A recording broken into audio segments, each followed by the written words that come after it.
Sebagai user Sony Xperia yang hampir nggak pernah absen beli sejak Xperia S di 2012, wajar ya gue punya ekspektasi tinggi di Xperia One Mark 8 ini.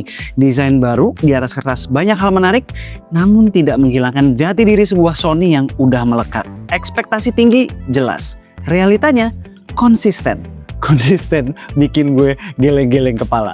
Yo guys, kenalin Sony Xperia One Mark 8 generasi ke-8 dari seri Sony Xperia One. Spoiler dikit, ada hal yang Sony lakuin di sini yang bikin gue respect, tapi ada juga keputusan yang gue nggak ngerti gitu jalan pikiran Sony tuh kemana.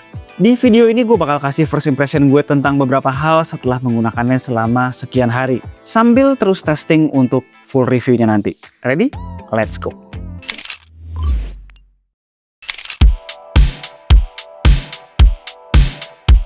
Oke, ini adalah perubahan desain Sony Xperia One yang paling drastis setelah bertahun-tahun rilis. Dari dulu, kamera Xperia One nyusun vertikal di pojok kiri. Sekarang diganti jadi satu camera island kotak.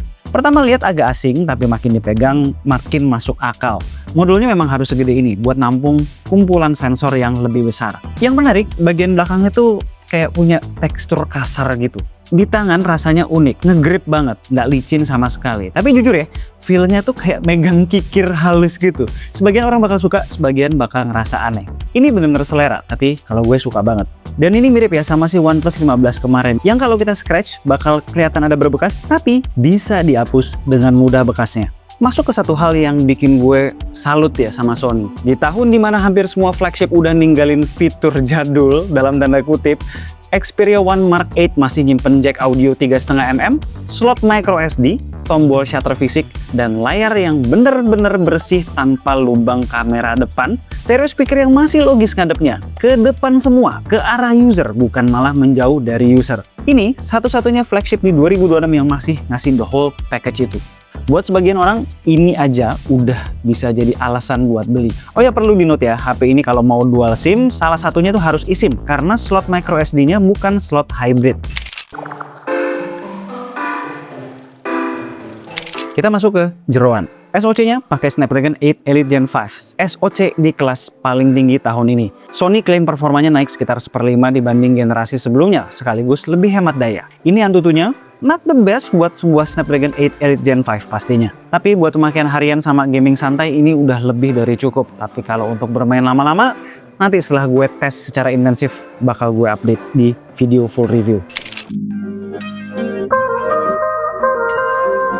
Sekarang kita masuk ke bintang utamanya, sekaligus si sumber drama, kamera. Di belakang ada 3 kamera, semuanya 48 megapiksel. Sensor telefotonya IMX906 berukuran 1/1,56 inci. Cukup gede. Secara teori ini bikin zoom lebih tajam dan bersih di berbagai kondisi, sekaligus hybrid zoom yang oke. Dan telenya juga bisa dipakai buat tele makro. Nice. Tapi ini nih yang bisa bikin fans Xperia kecewa. Sony ninggalin sistem variable continuous zoom yang bisa maju mundur secara optik. Alhasil optical zoom reach-nya sekarang fix di 2,9 kali. Di atas itu, hybrid zoom artinya. Jadi lu dapat sensor lebih besar dan kualitas lebih bagus, tapi jangkauan zoomnya justru berkurang. Sebenarnya gue nggak ngerti sih kenapa harus begini. Karena Xiaomi aja tuh berhasil memadukan mechanical zoom combined dengan sensor 200 megapiksel di Xiaomi 17 Ultra. Sebagai pelopor, Sony harusnya bisa melakukan hal yang sama. Sensor makin gede, tapi continuous zoom tetap ada. Sony tuh harusnya improve teknologi existing yang sebenarnya udah di jalan yang bener, bukan malah scrap the whole idea gitu aja. Lanjut ke lensa lain, kamera utamanya pakai IMX888. 48 megapiksel juga dengan sensor yang besar, 1/1,35 inci. Plus ultra wide-nya 48 megapiksel juga, tapi pakai IMX906. Jadi 3 kamera semuanya 48 megapiksel. Yang sensornya kecil secara ukuran maupun megapiksel adalah lensa selfie-nya. 12 megapiksel dengan ukuran sensor yang 1/2,9 inch. Cukup kecil. Nah, untuk full analisis kameranya ntar aja ya di full review. Tapi gue mau bilang, sharpening Sony itu agresif banget saat ini. Bahkan di mode manual pun matiin computational photography settings, nyala matiin auto HDR atau DRO, itu adalah ngebantu sedikit, tapi belum bisa ngalahin natural sharpness-nya Find X9 Ultra di master mode-nya. Sekarang gue mau coba jawab satu pertanyaan yang cukup sering ditanyakan. Posisi dari kamera tele, positioning-nya tuh secara kualitas ada di mana kalau dibandingkan HP-HP Ultra yang rilis di tahun 2026 ini? Which harganya kira-kira di kisaran si Xperia One Mark 8 ini. Gue skip perbandingan dengan Oppo Find X9 Ultra karena dia punya telefoto 10 kali. Kurang fair. Jadi gue compare-nya sama Vivo X300 Ultra dan Xiaomi 17 Ultra. Dua pesaing paling relevan di kelas ini. Dua-duanya pakai sensor telefoto 200 megapiksel buatan Samsung. Dan ketiganya mereka punya optical zoom yang sebenarnya mirip-mirip aja, sekitar 3 kali zoom. Kalau kita compare di focal length bawaan lensanya, hasilnya mirip-mirip aja sebetulnya. Tapi begitu masuk ke hybrid zoom, taruhlah 6 kali sampai 10 kali gitu ya, Sony mulai ketinggalan. Detail yang bisa ditarik dari X300 Ultra dan Xiaomi 17 Ultra di jarak itu jauh lebih tajam. Karena ya sensornya kan 200 megapiksel. Dia bisa kasih ruang digital crop yang jauh lebih lega. Xperia dengan 48 megapikselnya mulai struggling di sini. Sekedar info, di komparasi tadi opsi raw lighting di X300 Ultra itu gue nyalain. Jadi AI enhancement-nya, generatif AI-nya itu dalam keadaan mati. Bener-bener yang tadi kita lihat itu adalah kemampuan sensor dan computational fotografinya. Dan kalian juga pasti tahu di 6 kali dan di 10 kali zoom Xiaomi 17 Ultra belum pakai generatif AI. Levelnya dia tuh sekitaran telenya iPhone 17 Pro Series dan S26 Ultra aja paling. Itu pun bisa dibilang masih sedikit kalah. Lanjut ke satu fitur yang sempet viral kemarin. Soal AI Camera Assistant. Konsepnya HP itu baca scene, subjek, sama kondisi cahaya, terus nyaranin tone warna, lensa, dan efek bokeh. Lo tinggal tap buat apply yang lo mau. Yang bikin kontroversial, pemilihan AI enhancement yang dipajang di postingan promosi dari Sony sendiri itu terlihat over processed. Kontras berlebih, terlalu terang juga. Sebenarnya dari 4 pilihan warna atau suggestion yang keluar dari AI Assistant ini gak semuanya jelek. Tapi ya kalau mau jujur, biasanya cuma satu yang waras dari suggestion AI-nya. Yang lain itu nggak jelas. AI apaan coba ini? Buat yang sempet ngebela Sony bahwa ini ceritanya Sony lagi mau menunjukkan fotonya tuh nggak butuh sentuhan AI, jangan halu deh. Kalau memang itu intensinya, ngapain dijadiin sebuah fitur yang memang beneran ada di dalam app kameranya? Kalau emang tujuannya itu, lo tinggal compare hasil foto dari Sony yang nggak kena sentuhan AI versus dari HP lain yang penuh sentuhan AI. Selesai kan? Ini kan fiturnya ada di sini. Dijadiin fitur unggulan juga. Dan hasilnya ya jelek gitu loh. Yang ada ini malah menunjukkan bahwa Sony itu ketinggalan banget di dunia AI. Tapi untungnya fitur ini bisa dimatiin ya dan tidak perlu digunakan. Buat lo yang beli Xperia justru karena pengen kontrol manual dan file raw, itu semua fitur pro-nya masih utuh. Terus untuk kalian yang nanya, apakah butuh kita moto secara manual untuk menghasilkan foto yang bagus di Xperia One Mark 8? Jawabannya enggak.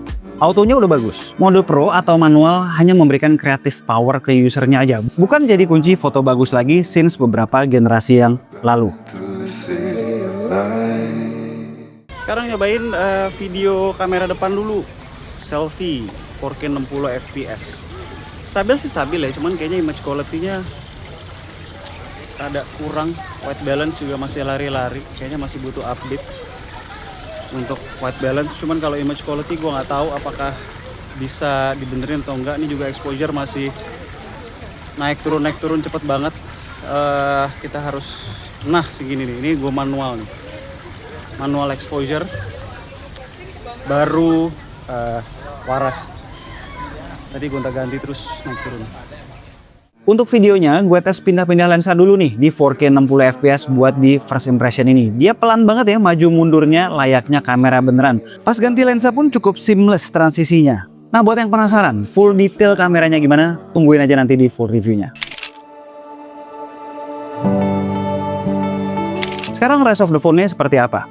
Layarnya OLED 6,5 inch 120Hz, panel yang sama kayak 2 generasi sebelumnya, dan itu sebenarnya nggak masalah ya karena emang udah bagus. Mulus, terang banget di luar ruangan, tembus 2000 nits lebih, warnanya enak. Baterainya 5000 mAh, standar flagship non-China. Sejauh ini gue dapet SOT 7 jam, tapi ini baru awal banget ya.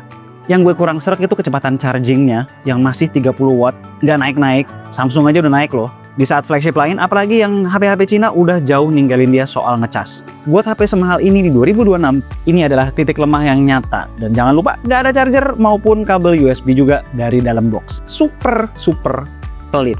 Untuk UI Android 16 yang masih clean ala Pixel dengan sedikit sentuhan Sony. UI-nya smooth, tapi di rilisan awal ini masih banyak banget bug, terutama di app camera. Mau itu jadi crash, mau itu jadi pelan, nge-lag, parah. Terus juga nggak ada fitur-fitur AI yang khas di sini, kecuali AI bawaan Google sendiri. Untuk update udah mendingan ya dari dulu yang cuma 2 kali major Android update, tapi masih tergolong minim untuk HP dengan harga segini. Di 4 kali major Android update dan 6 tahun security patch. Alright, first impression gue soal Sony Xperia One Mark 8. Seperti apa? Ini HP yang punya identitas yang jelas di pasar flagship 2026. Sony nggak ikut-ikutan jadi generik, desainnya tetap berani, fitur langka yang dipertahankan juga ada. Dia juga ada upgrade soal sensor telefotonya. Yang mesti diingat, dia datang dengan harga yang brutal, charging yang udah ketinggalan zaman, dan kamera yang sejujurnya udah ketinggalan jauh baik hardware maupun software di tahun ini pada range harga yang super mahal ini. FYI, IMX906 yang dipakai di sini itu sensornya Xiaomi 14T loh. Sensor main kameranya Xiaomi 14T loh. Setidaknya di first impression ini gue masih berpendapat bahwa Xperia One Mark 8 ini adalah HP yang memang cocoknya buat fanboynya Sony doang. Ini lebih baik daripada rilisan-rilisan beberapa tahun belakangan. Itu betul. Walaupun gue bisa bilang diri gue adalah seorang fanboy Sony, gue juga fans teknologi yang udah nyobain berbagai flagship ultra di 2026 yang gila-gila semua gitu loh. Jadi megang Xperia One Mark 8 terasa less special. Terutama sebagai fans saya, gue punya ekspektasi yang lumayan tinggi. Kita lihatlah, namanya juga first impression, pandangan pertama, final verdictnya nanti akan gue kasih di full reviewnya. Only at K2G. Sebelum kita udahan, seperti biasa, gue udah nanya di IG kemarin ada pertanyaan apa aja yang mau ditanya oleh kalian dan bakal gue jawab sekarang. Ada beberapa yang udah gue pilihin, pertanyaannya banyak banget ya, cuma gue pilih 3 dulu sini. Nextnya di video review akan gue jawab 3 lagi. Yang pertama, abis review mau dijual berapa? Abis review ini bakal gue jual 512 nih, 512 udah sama pajak, udah bayar pajak segala macam, pajak IMEI itu gue bakal jual sekitar 27 juta. Terus nextnya, berani dijadiin daily driver nggak tuh? Jujur aja di first impression ini, kayaknya gue masih belum berani jadiin main daily driver. Masih belum akan pindah dari Find X9 Ultra. Pertanyaan terakhir, ini ada beberapa yang nanya mirip ya, layarnya kenapa nggak full atas bawah? Please jangan bilang ciri khas, tapi full layar itu bikin puas. Ada orang lagi yang bilang jidat sama dagu kayak gimana gitu ngeliatnya. Jawabannya menurut gue, analisa gue nih ya, Sony itu adalah brand yang punya prinsip purist. Kalau kayak orang tuh pengen misalnya makan steak nggak mau pakai sambal misalnya, nggak boleh tuh steak mana boleh pakai sambal. Makan spaghetti mana boleh pakai sambal, harus pure steak ya begitu, spaghetti ya begitu makannya. Nggak boleh lu tambah-tambahin macam-macam. Atau makan sushi ya harus pakai wasabi dong, nggak boleh pakai cabai tabur misalnya itu purist tuh kayak gitu. Nah ini adalah Sony pengen experience misalnya kita nonton itu tidak terganggu sama sekali dengan notch atau dengan punch hole camera. Dia pengen layarnya pure tanpa interupsi. Dan yang kedua, soal speaker. Sekarang orang nonton ya speakernya harusnya ngadepnya kemana? Ya ke depan loh, kayak yang nonton. Sedangkan hampir semua flagship masa kini ada yang taruh di earpiece, ngadepnya nggak bisa dibilang ke depan. Yang di bawahnya ngadepnya ke bawah, yang atas ngadep ke atas. Pas lagi begini ya suaranya keluar begini, ke nyamping gitu, bukan ke depan. Lagi-lagi Sony tidak mau hal itu, jadi makanya dia prefer untuk kasih bezel atas bawah supaya bisa stereo speaker ke depan, ya kan? Ngadepnya ke depan, nyentornya tuh ke muka kita, dan layar yang tanpa hambatan, tanpa punch hole. Itu analisa gue. Guys, kalau kalian suka dengan video barusan, jangan lupa di like, terus share ke temen yang memang lagi nyari smartphone baru atau gadget-gadget terkini.